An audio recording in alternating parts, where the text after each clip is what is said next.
এই সম্ভাবনা নিয়ে, এই আনন্দ নিয়ে আমরা আজকে সভা শেষ করছি এবং বিভাসবাবুকে বলছি আপনি যদি দু একটা কথা বলেন, আপনার যা বলার শেষ কথা যেমন বলতে না, চান। আয়োজক সংস্থার প্রতিনিধি কারণ হিসেবে আপনি আমাদের এই বিতর্ক সভার বাইরে এবং ঊর্ধ্বে, আপনার উপরে আমার কোনো সঞ্চালনা নেই। ঊর্ধ্বে কিনা জানি না, বাইরে তো বটেই। যাই হোক, আয়োজক সংস্থার পক্ষ থেকে ধন্যবাদ জানাচ্ছি শ্রোতৃমণ্ডলীকে, যারা সুন্দরভাবে উপভোগ করেছেন এই বিতর্কটা। উপভোগ করার বিষয় বটেই ছিল। আর যারা অংশগ্রহণ করলেন তাদের প্রত্যেকেই ক্ষুরধার বুদ্ধির প্রয়োগ এবং সেই সঙ্গে তাদের রসবোধ আমাকে মুগ্ধ করেছে। সবচেয়ে উল্লেখ করতে হয় আমাদের সঞ্চালকের কথা, যার মধ্যে রসবোধও রয়েছে, সেই সঙ্গে অনেক তাত্ত্বিক, সাহিত্য বিষয়ক, নাট্য বিষয়ক অনেক কথা আমরা শুনতে পেলাম। সেটা আমরা সমৃদ্ধ হলাম আমরা। আর ওই আমাদের দলের যে মেয়েটি ওখানে বসে আছে, সুস্মিতা বিশ্বাস,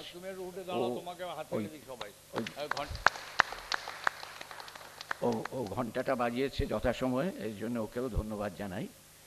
একটু বলে নিই যে বিতর্কর মধ্যে প্রসঙ্গক্রমে আমার নামটি এসছে, আমার কাজের কথা এসছে কয়েকটা। সেটা এমন বড় কথা নয়, শ্লাঘাবোধ করছি আমি। কিন্তু এইটার আয়োজক যদি অরুণবাবু হতেন তাহলে অরুণবাবুর নাটকগুলোই বলা হতো এখানে, আমার নাটকের কথাগুলো হয়তো বলাই হতো না। এইটাই নিয়ম।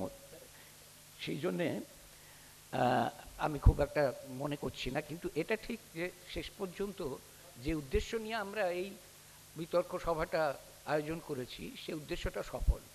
উদ্দেশ্যটা হচ্ছে এই যে প্রত্যেকেই কিন্তু হাসির নাটকের জয়গান গাইলেন, ওপক্ষ এপক্ষ দুপক্ষই গাইলেন, এবং শ্রোতৃমণ্ডলীও বললেন যে মরেনি মরেনি।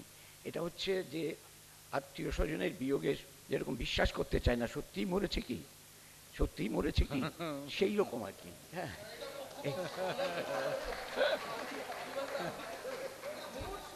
না, আমাকে আমাকে আমাকে বলা হয়েছে এসবের ঊর্ধ্বে নাকি আমি, আমাকে, হ্যাঁ, আমার মতামতটা বললাম। আরেকটা কথা দিয়েও শেষ করি। আমরা জানি the king is dead, the king is dead but long live the king, এটা বলা হয়। হ্যাঁ, ঠিক তেমনি মাইট বি হাসির নাটক ইজ ডেড, কিন্তু লং লিভ হাসির নাটক। এই পর্যন্ত।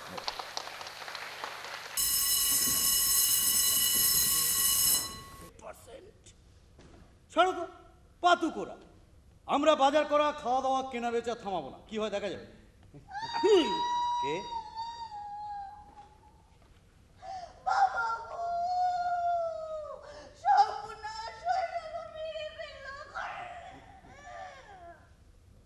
আরে কুত্তা যে।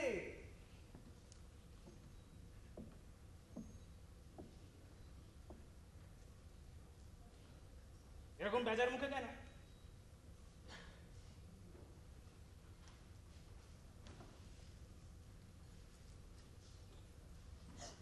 ওরা ওরা আমাকে বাদ দিয়ে দিল। ভাবতে পারো তোমরা, আমাকে আমাকে বাদ দিয়ে দিল। কোত্থেকে বাদ দিল তোকে কুত্তা? আমাকে বাদ দিয়ে দিল আমাকে। আরে কুত্তা কেসটা তো ভুলে বল। এ শালা কুত্তা কুত্তাই থাকবে সারা জীবন, খালি ঘেউ ঘেউ করে যাবে, নইলে কেউ কেউ। আসল কথাটা কিছুতেই বলবে না। কিছুতেই বলবে না, লোকের কোনো কাজেই লাগবে না, উপকারেও না, খালি নিজের চিপনের হাঁটিটুকু পেয়ে গেলেই হয়ে গেল। সালি থামবে তোমরা? তখন থেকে শুধু গাল পেরে যাচ্ছ। হ্যাঁ, আরে কথা শুরুর আগে একটু ভূমিকা লাগে না? হ্যাঁ, অনেক ভূমিকা মারিয়েছিস। আসলে কি হলো বলতো কুত্তা? কেন এত কেউ কেউ? বা ঘেউ ঘেউ বা ফেউ ফেউ বা হেউ হেউ বা পেট ভরে ঢেকুতু ঢেকুর। থামবে? আমাকে বলতে দেবে? বল বল।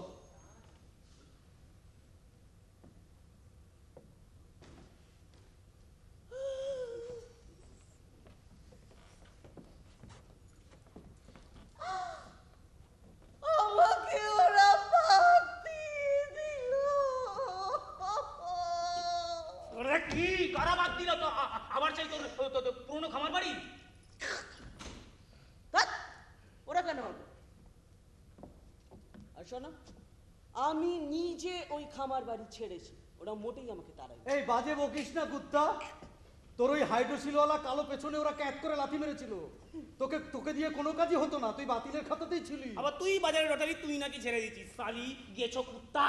এই, সেটা হতে পারে, কিন্তু এক্ষেত্রে আমার কোনো অন্যায় ছিল না। আমার যোগ্যতা থাকা সত্ত্বেও ওরা আমাকে পাঠিয়ে দিল, just ফুটিয়ে দিল, দুটো ছাট মাংস দিল না। এই কারা কারা কারা কুত্তা? বল কুত্তা কারা? ওই টকশো টকশো? আমার কেমন সুন্দর দাঁত, তা কেমন আমি দেখাতে পারি। সকলে বলে আমি হাসলে পরে আমার মাড়ি পর্যন্ত দেখা যায়। তারপর তোকে চেন দিয়ে বেঁধে রাখা যায়, বকলেস দিয়ে। তুই মালিকের প্রতি বরাবর বিশ্বস্ত, কেমন সুন্দর পায়ে মুখ ঘষতে পারি। যার দিকে লেলিয়ে দেওয়া দরকার চেন খুলে দিলে ছোঁয়া মেরে তার গোড়ালিতে গিয়ে কামড়েছিস। যার যার থেকে হাড্ডি গড়ি মেটে পেয়েছিস, পর্দায় না পোষায় তার কবজি দিয়ে আগে গিয়ে কামড়েছিস, সালি ঘেরো কুত্তা। হ্যাঁ, তারপরে ওরা আমাকে তাড়িয়ে দিল, বললো আমি নাকি জলাতঙ্কে ভোগা একটা পাগলা কুত্তা, আমার নাকি এক্ষুনি ইঞ্জেকশনের প্রয়োজন, ওসব টকশো ফকশো পরে দেখা যাবে। তবে বললেই হলো।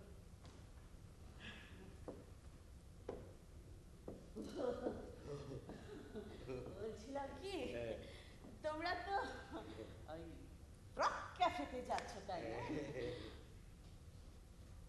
আমাকে এক প্লেট চোস্তা খাও না।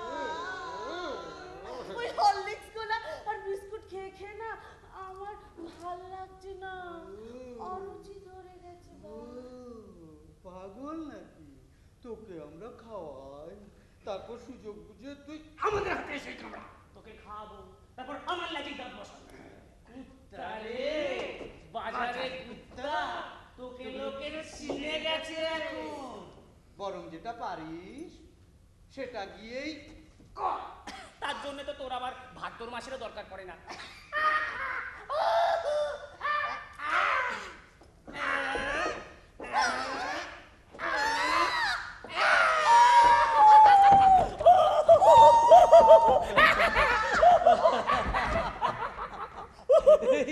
এই লাঞ্চের আগে একটা ভালো কাজ করা গেল বলো, হ্যাঁ? একদম। চলো চলো চলো চলো চলো চলো। হাই তো, এসে গেছে। The fuck up. চলো ঢুকে পড়ি।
Yes sir, বলুন কি খাবেন? 2 rabbit steak with Szechuan salty sauce and a portion of smashed ketchup.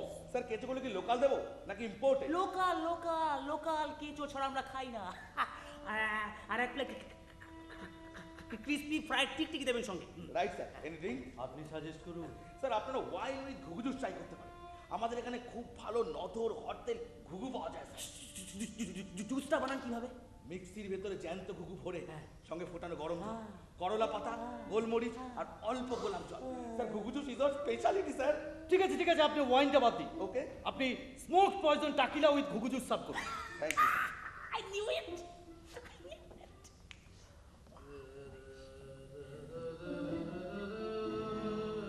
Band, নতুন ব্যান্ড। হ্যাঁ, ছাগল বিবেক ব্যান্ড বছর খানেক হলো বাজাচ্ছে। ওদের বিবেক বৃদ্ধাশ্রম খুব জনপ্রিয়, মানে অশীতিপর বিবেক এখন বৃদ্ধাশ্রমে কৈশোর যৌবনের সোলানি দিনে জাবর কাটছে। তাই গাইতে বলো না ওদের। না না, ওদের গাইতে বলতে হয় না, ওরা নিজের থেকেই গেয়ে যাবে, গেয়েই যাবে। রাম ছাগল ওদের লিড সিঙ্গার। রাম ওই কালো বলে না, না না, ওই হুন্দো মতো সাদাটা। চশমা পরা। এ গাইছে।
সাথে শেয়ার করি।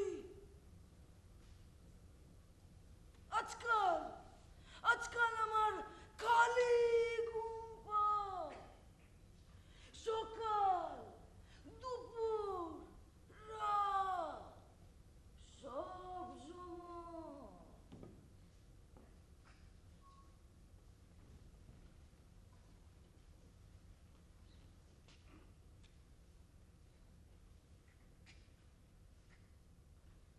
আপনি তো এখনই ঘুমিয়ে পড়েছেন ময়া। সে তো আধ ঘন্টা হলো একটা একটা একটা গোটা হরিণ খেয়েছি বলে। হরিণ খেলে ঘুম তো পাবে।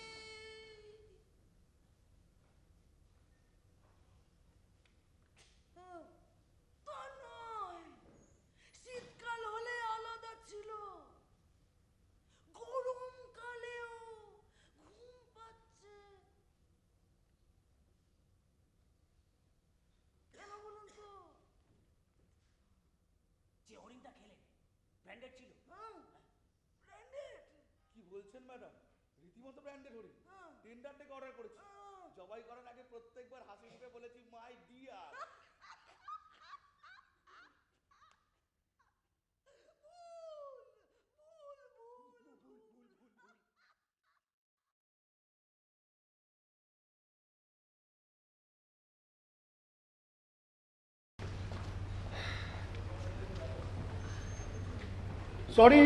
Sorry, extremely sorry.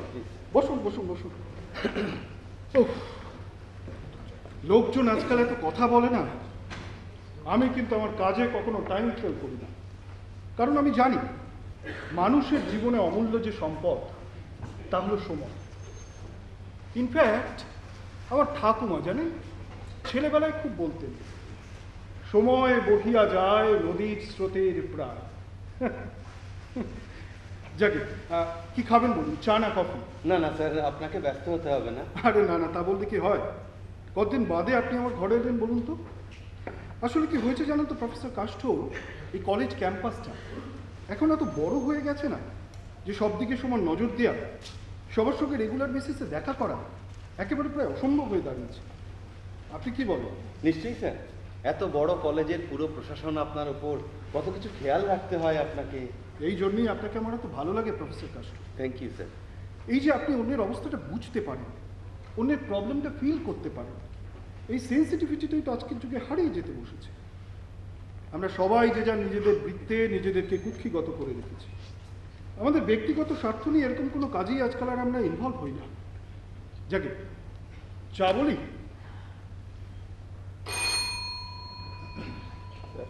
স্যারের জন্য চা নিয়ে এসো। তারপর বলুন, আর কি খবর? আপনার ডিপার্টমেন্টে সব কিছু ঠিকঠাক তো? হ্যাঁ স্যার, ঠিকই আছে। আপনার গলায় জানি কিরকম একটা সুর লাগছে প্রফেসর কাষ্ঠ। না, আপনার ডিপার্টমেন্টে কোনো সমস্যা থাকলে আপনি আমাকে খুলে বলুন। না না স্যার, তেমন কিছু নয়। না না প্রফেসর কাষ্ঠ, আপনি যেন আমার সঙ্গে ঠিক মন খুলে কথা বলতে পারছেন না। দেখুন প্রফেসর কাষ্ঠ, আমার এই কলেজে যে কটা ডিপার্টমেন্ট নিয়ে আমি ব্যক্তিগতভাবে গর্ব অনুভব করি তার মধ্যে আপনার বাংলা ডিপার্টমেন্ট অন্যতম। Thank you sir. আমি জানি প্রফেসর কাষ্ঠ আপনি একজন অসাধারণ শিক্ষক। আমার দুর্ভাগ্য ছাত্ররা সেটি জানে না। আপনার রসিকতা বোধ এখনো অটুট। বিসর্জনে রবীন্দ্রনাথ একটি অসাধারণ সংলাপ লিখেছিলেন। হুম, জানো কি একেলা কারে কয়, যবে বসে আছি ভরা মনে, দিতে চাহি নিতে কেহ নাই, তারে কয় একেলা। অসাধারণ, জাস্ট অ্যামেজিং। রবীন্দ্রনাথকে এইরকম ভিতর থেকে বোঝা আপনার মতন শিক্ষক আজকের যুগে কোথায়? আপনি কাকে পড়াবেন স্যার? কেউ ক্লাসে আসতে চায় না, আর এলেও খাতা খুলে ফেলে নোট নেবে বলে। সবাই ব্যস্ত প্রাইভেট টিউশন নিয়ে, কেউ চোখের দিকে তাকায় না। এই প্রজন্মটাকে আমি ঠিক চিনতে পারি না স্যার। ইনফ্যাক্ট আমিও। ও, এই তো চা এসে গেছে। বসুন বসুন। যে কোনো সৎ শিক্ষকেরই একই সমস্যা প্রফেসর কাষ্ঠ। এই যে আমাকে দেখুন, সকাল থেকে কলেজে এসে কেবল ফাইলে সই করে দিই। একটা দিন ইচ্ছে থাকলেও নিজের ডিপার্টমেন্টে যেতে পারি না, একটা ক্লাস পর্যন্ত নিতে পারি না। কিন্তু কি করব? সিস্টেম। আমি আপনি চাইলেও সিস্টেমের বাইরে যেতে পারবো না প্রফেসর কাষ্ঠ। যাক, আপনার মেয়ের কি যেন নাম, কোন ক্লাসে পড়ে? ও, জাগরি, ক্লাস 11। জাগর, বাহ, খুব সুন্দর নাম। বেশ, এবার একটু অন্য প্রসঙ্গে আসা যাক। হ্যাঁ বলুন। ইনফ্যাক্ট আপনার ঘরে দেখা করতে আসা ফুলফুট পাওয়াতে আমার সহকর্মীদের মধ্যে এক ধরনের ঔৎসুক্য তৈরি হয়েছে। কেউ ভাবছে প্রমোশন, কেউ ভাবছে শোকজ। আরে না না, সেরকম কিছু না। আসলে অনেকদিন আপনার সঙ্গে দেখা হয় না, তাই ভাবলাম একটুখানি প্রাইভেটলি ডেকে চেম্বারে কথা বলি। বলুন। আচ্ছা প্রফেসর কাষ্ঠ, আমাদের কলেজের কেমিস্ট্রি ডিপার্টমেন্টের অধ্যাপক ডক্টর বিনায়ক সেনকে আপনার কেমন লাগে? ভালো স্যার, বেশ প্রাণ খোলা মানুষ। হুম। আচ্ছা, ওর সঙ্গে তো আপনার একটা কিরকম পারিবারিক সম্পর্ক আছে, তাই না? হ্যাঁ, উনি আমার বাড়িতে নিয়মিত আসেন, আর আমরা রোজ সকালে একসঙ্গে হাঁটতে যাই। তাছাড়া উনি আমার মেয়েকে খুব ভালোবাসেন। ভদ্রলোক পুরনো নকশাল না?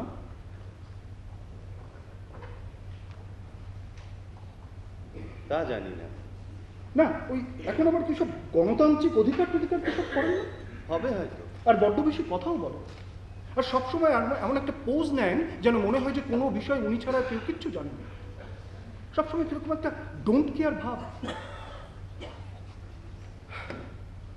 আপনি বোধহয় শুনেছেন প্রফেসর কাষ্ঠ যে আমাদের কলেজ লাগোয়া কলেজের পেছন দিকে যে শালবনটা আছে সেটা বিক্রি হয়ে গেছে। ইনফ্যাক্ট কলেজের গভর্নিং বডি বসে আলোচনা করে। এত প্রাচীন একটা শালবন স্যার হঠাৎ বিক্রি করার দরকার কি হলো স্যার? আমরা বুঝে উঠতে পারছি না। সব কিছু হঠাৎ করে বুঝতে চাইছিলি বা কেন প্রফেসর কাস্ট? সব কিছু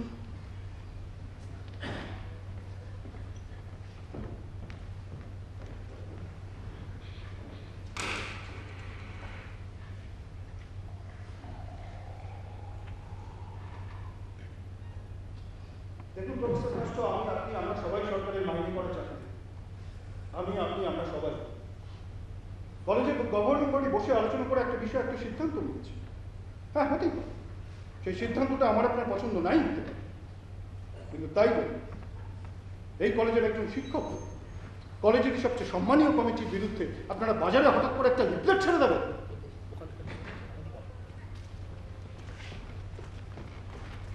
জল? No thanks sir.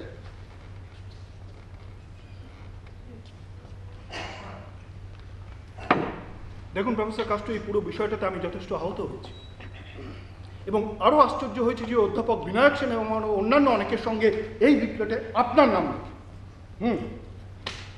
আপনার নাম। আপনি কি জেনে শুনে সইটা করেছিলেন নাকি সহকর্মীদের চাপে পড়ে হঠাৎ করে ব্যস্ত আছি?